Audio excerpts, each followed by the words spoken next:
أشهد أن لا إله إلا الله وحده لا شريك له وأشهد أن محمدا عبده ورسوله أما بعد فأعوذ بالله من الشيطان الرجيم بسم الله الرحمن الرحيم ما كان محمد أبا أحد من رجالكم ولكن رسول الله وخاتم النبيين وكان الله بكل شيء عليما۔ سامعین و ناظرین کرام، السلام علیکم ورحمۃ اللہ وبرکاتہ۔ آج کا پروگرام عقیدہ ختم نبوت کے اصل حقیقت کے مضمون پر قسط نمبر 7 کے طور پر پیش کیا جا رہا ہے۔ جماعت احمدیہ کے عقیدہ ختم نبوت کی نسبت سے ایک بہت بڑا اعتراض یہ اٹھایا جاتا ہے کہ دین اسلام مکمل ہو چکا ہے، اب اسلام میں کسی ذلی و بروزی اور امتی نبی کی ضرورت نہ ہے۔ اس کا جواب یہ ہے کہ معترض کا یہ سوال ہی کلی طور پر غلط ہے۔ اس اعتراض کو جذباتی رنگ میں پیش کیا جاتا ہے۔ بظاہر معترض سیدنا حضرت محمد رسول اللہ خاتم الانبیاء صلی اللہ علیہ وسلم قرآن مجید اور اسلام کی محبت اور غیرت کو بطور ہتھیار بروئے کار لا رہا ہوتا ہے، مگر تلخ حقیقت یہ ہے کہ یہ اعتراض تعلیمات اسلام اور زمینی حقائق کے خلاف ہے۔ اس اعتراض کا قدر تفصیلی جواب دینے سے قبل یہ ضروری معلوم ہوتا ہے کہ اس اعتراض کے اندر چھپی ہوئی شرارت کو ظاہر کیا جائے۔ معترض کا مقصد یہ ہوتا ہے کہ اس اعتراض کے ذریعہ سیدنا حضرت مرزا غلام احمد قادیانی علیہ السلام کے دعوی امام مہدی اور مسیح موعود کو خلط ملط کیا جائے۔ معترض یہ کہہ رہا ہوتا ہے کہ سیدنا حضرت محمد رسول اللہ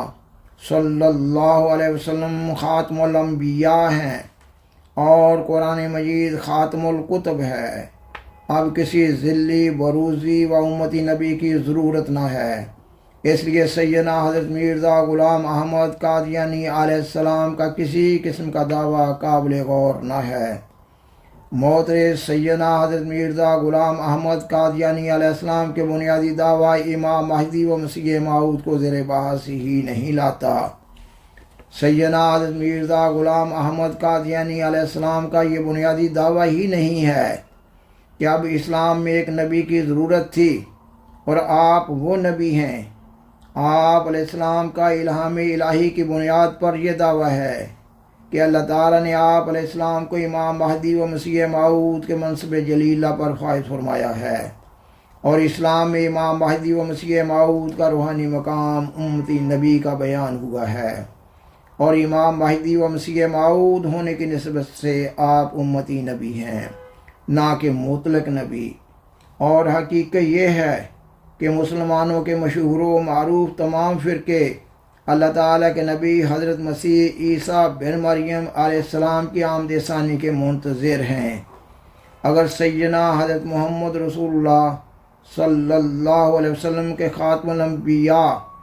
اور قرآن مجید کے خاتم الکتب ہونے کا یہ مطلب ہے کہ اب مسلمانوں میں بگاڑ بھی پیدا نہ ہوگا اور مسلمانوں کی اصلاح کے لیے کوئی مصلح ربانی بھی مبعوث نہ ہوگا، تو پھر اللہ تعالیٰ کے نبی حضرت مسیح عیسیٰ بن مریم علیہ السلام کی آمد ثانی کا انتظار کیوں کیا جا رہا ہے، جبکہ قرآن مجید حضرت مسیح عیسیٰ بن مریم علیہ السلام کو بنی اسرائیل کا رسول اور وفات یافتہ قرار دے رہا ہے۔ سامعین و ناظرین کرام، جماعت احمدیہ اور دیگر مسلمانوں کے عقیدہ ختم نبوت کی نوعیت میں بنیادی طور پر کوئی فرق نہ ہے، فرق صرف شخصیت کا ہے۔ آیت خاتم النبیین کی تشریح میں فرق ہے، اور کسی عبارت کی تشریح میں اختلاف کو کسی عبارت کے انکار سے تعبیر کرنا ظلم عظیم ہے۔ لہذا جماعت احمدیہ کو منکر ختم نبوت قرار دینا ایک بہتان عظیم ہے۔ خاکسار نے اس پروگرام کے آغاز میں بیان کیا کہ معترض کا یہ اعتراض تعلیمات اسلام اور زمینی حقائق کے خلاف ہے، کیونکہ سیدنا حضرت محمد رسول اللہ صلی اللہ علیہ وسلم کے خاتم الانبیاء اور قرآن مجید کے خاتم الکتب ہونے کے باوجود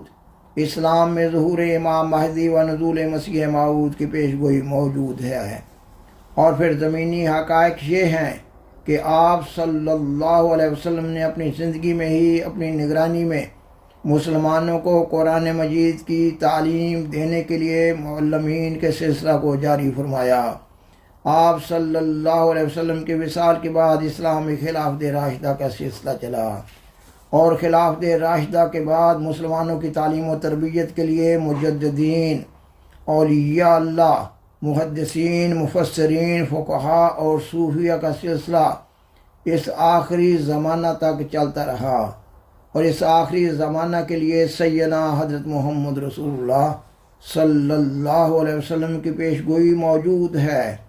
کہ لوگوں پر ایک ایسا زمانہ آئے گا جب اسلام کا صرف نام باقی رہ جائے گا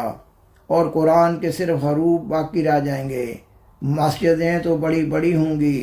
مگر ہدایت سے خالی ہوں گی،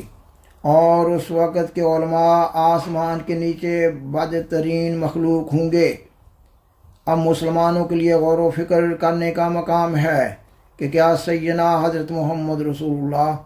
خاتم الانبیاء صلی اللہ علیہ وسلم کی یہ پیش گوئی پوری ہوئی یا نہیں ہوئی؟ تعداد کے لحاظ سے اسلام دنیا کا پہلا یا دوسرا بڑا مذہب ہے۔ مسلم دنیا کے پاس بہت بڑی بڑی افواج ہیں۔ مسلم ممالک کے قدرتی وسائل سے مالا مال ہیں، مگر اس کے باوجود مسلمان دنیا میں ذلیل و خوار ہو رہے ہیں۔ مسلمانوں کو دنیا کے مختلف علاقوں میں مبتلا عذاب و آزار کیا جا رہا ہے۔ کئی دہائیوں سے کشمیر اور فلسطین کے مسلمانوں کو گاجر اور مولی کی طرح کاٹا جا رہا ہے اور بھیڑ اور بکریوں کی طرح ذبح کیا جا رہا ہے۔ مسلم دنیا میں نہ کوئی قیادت ہے اور نہ کوئی سیادت ہے اور نہ کوئی آواز ہے۔ وطن عزیز اسلامی جمہوریہ پاکستان کی بات ہی کیا ہے۔ اقوام عالم میں اسلامی جمہوریہ پاکستان اسلام اور سیدنا حضرت محمد رسول اللہ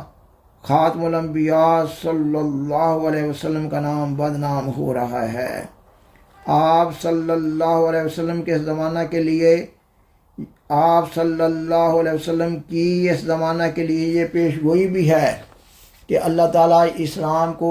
ایسی بے بسی کی حالت میں نہیں چھوڑے گا۔ اللہ تعالیٰ تجدید دین، دفاع اسلام اور اشاعت اسلام اور اسلام کے عالمگیر غالبہ کے لیے حضرت امام مہدی و مسیح موعود کو مبعوث فرمائے گا۔ جو لوگ یہ سوال اٹھا رہے ہوتے ہیں وہ دراصل ضروریات دین سے غافل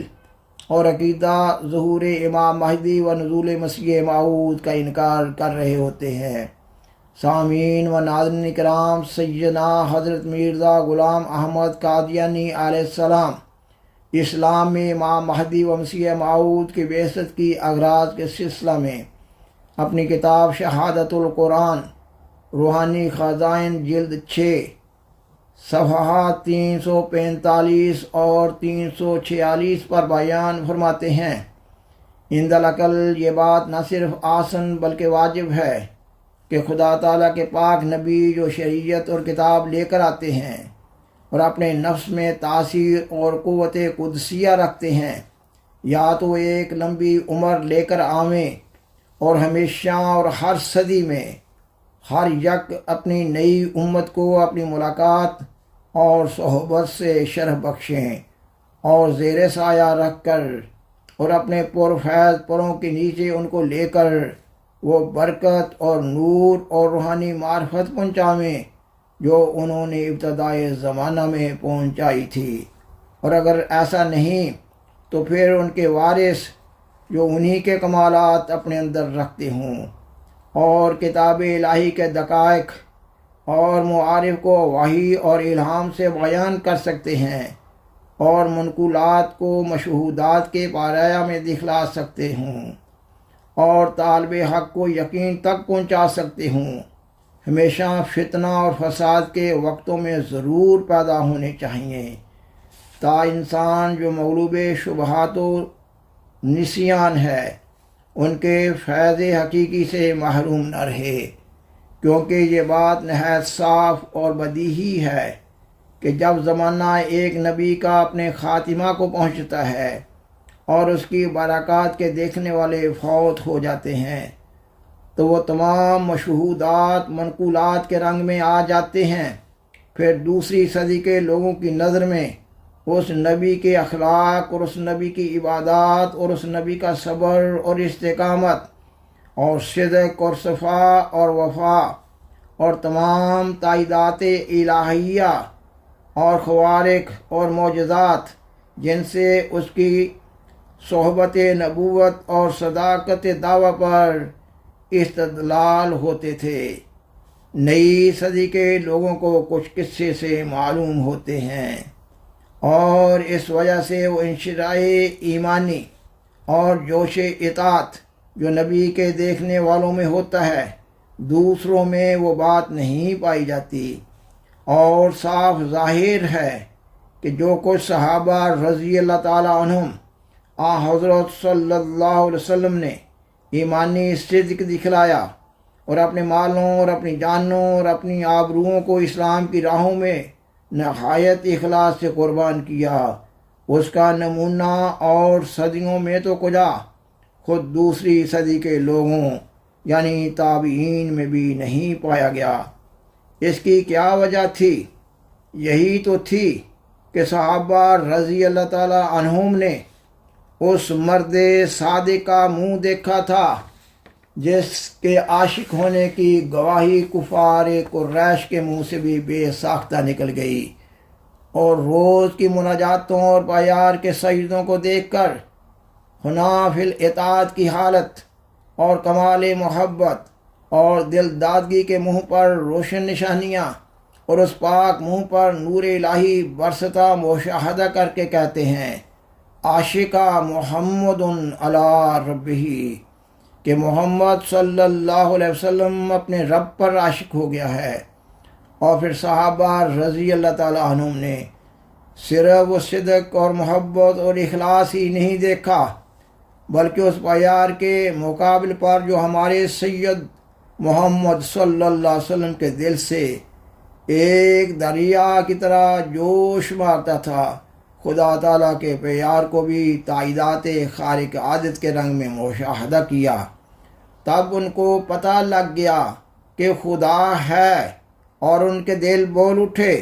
کہ وہ خدا اس مرد کے ساتھ ہے۔